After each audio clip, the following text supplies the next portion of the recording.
Welcome to a new story made by Oracle 1. Perfect weather. Arden Vos was the most unassuming man on the planet. At least, that's what the billions watching his broadcast every morning believed. His voice was calm, measured, and reassuring. His smile, gentle and almost conspiratorial, seemed to promise steady predictability in a turbulent world. "Good morning, Earth," Arden would say as the sun cracked the horizon. Another perfect day awaits. But behind the soothing forecasts and cheery warnings was a secret buried deep beneath layers of classified data and government code. Arden did not just predict the weather. He controlled it. For decades, the world's weather was no longer at the mercy of chaotic natural forces. The planet's climate was managed, manipulated, and molded to perfection. Where drought threatened famine, rain was summoned.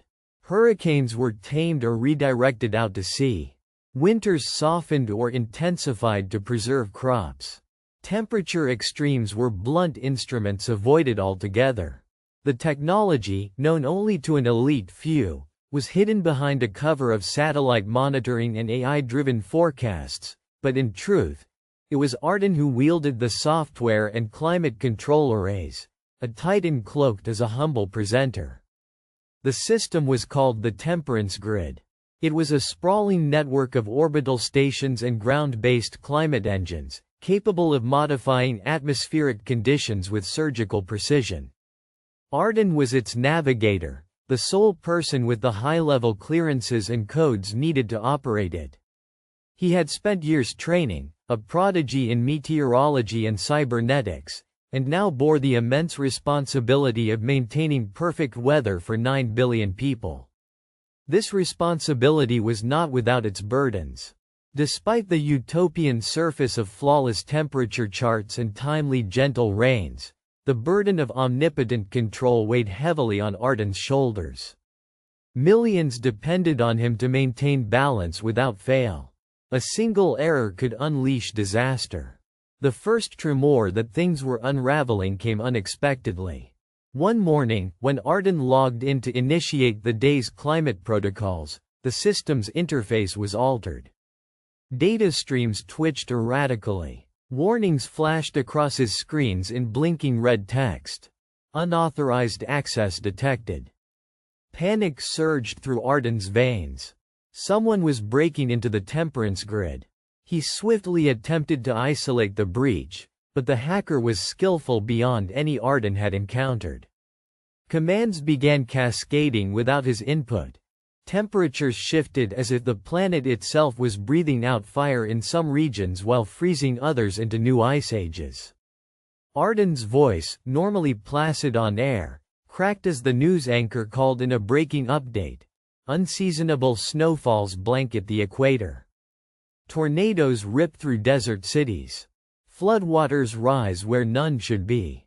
Behind the scenes, the chaos was a symphony of sabotage. The hacker was not merely disrupting weather reports.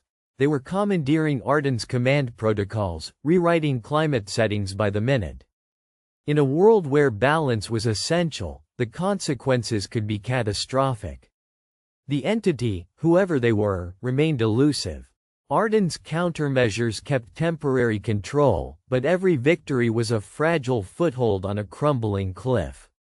His communication lines to global authorities were all tangled in interference as the hacker dispersed misinformation simultaneously through social and news channels. Conspiracy theories fueled mass panic. Among the millions birthed from this digital maelstrom was one name that rose above the noise: Zyla. No one knew much about Zyla at first. She was an enigma encoded into the signal. A ghost in the machine with cryptic messages left coded in the hacker's transmissions. Arden, in long hours of feverish analysis, discerned a pattern, a purpose. Zyla was not seeking destruction merely for chaos.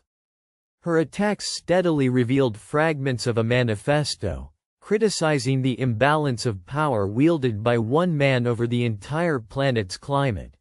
arguing against control that stifled natural variability and threatening complex ecosystems in the name of safety and perfection.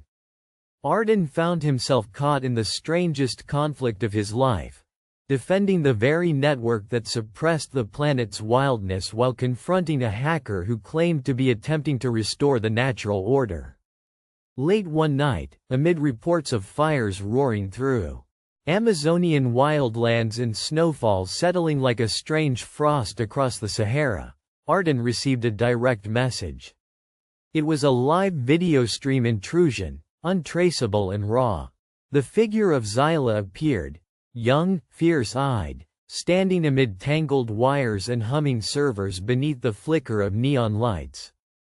Her voice was calm but angry. "You sit behind your glass screens and alter the course of nature itself. You call it protection," she said softly.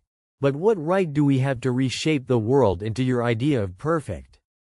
Nature thrived on chaos, on error, on extremes.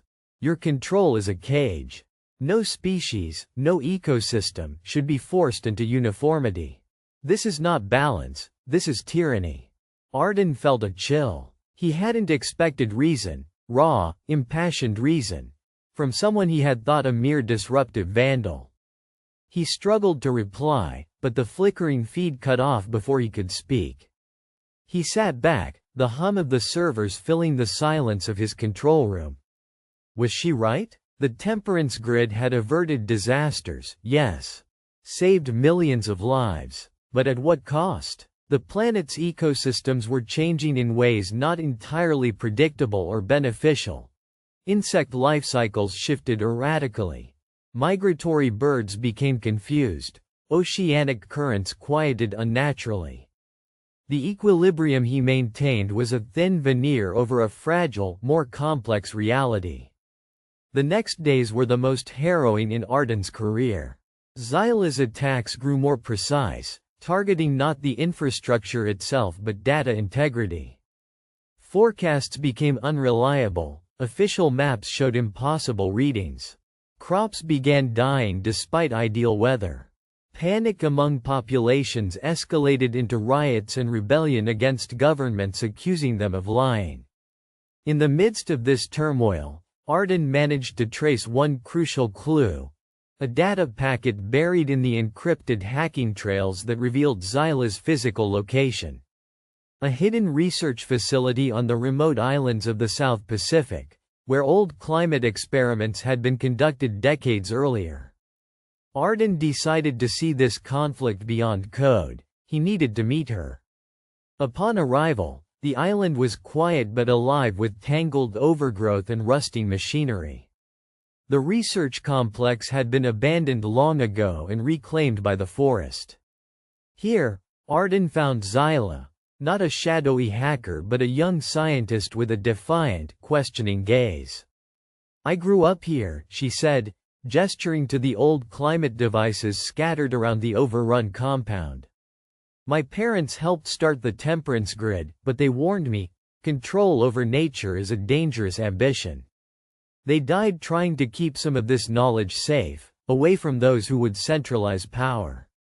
"Then you think letting the planet run wild is better?" Arden asked. "No," she replied. "I think balance requires respect, humility and adaptation, not domination. What you call perfection is an illusion. The Earth's weather must breathe. The scars and wounds are part of renewal. The planet is alive, and we are only part of that life." Arden looked around at the decaying machines, the wild forests reclaiming human control. He felt the weight of decades of his labor. Was it progress or hubris? His fingers itched to reconnect to the temperance grid, to reset all controls, but his mind was suddenly flooded with doubts. The argument was not about control, but about choice and consequence. About whether humanity had the right to shape the world so completely that no part of it remained unpredictable, unspoiled. Was paradise worth the price of lost wonder? Together, Arden and Zyla began to devise a plan, not to destroy the system completely, but to decentralize its power, to allow the weather to regain some of its wildness while retaining critical protections for humanity. Instead of one man's perfect forecast, the planet would have many guardians, AI systems designed to nurture diversity and resilience rather than impose order. The process was painstaking and delicate. It involved rewriting the temperance grid's code base into an open-source network, guarded by transparent protocols and distributed authority. The global population was educated on the need to respect natural cycles and prepare for variability. New technologies were designed to assist, not dominate, seasonal changes. Months later, the world's climate began shifting again, not towards rigid uniformity but dynamic balance. Storms came and went with new unpredictability. Some years saw droughts, others, floods. But the biosphere strengthened, ecosystems rebounded, and a new humility spread among humanity. Arden returned to his broadcast booth, now no longer as the sole master of weather but as a guide and observer, sharing stories of climate's wonders and challenges. He looked out at the changing skies with a new respect for imperfection. "Good morning, Earth," he said on that first day of the new era. "The weather today will surprise us all, just a little. And that, perhaps, is perfect." Like and subscribe for more stories.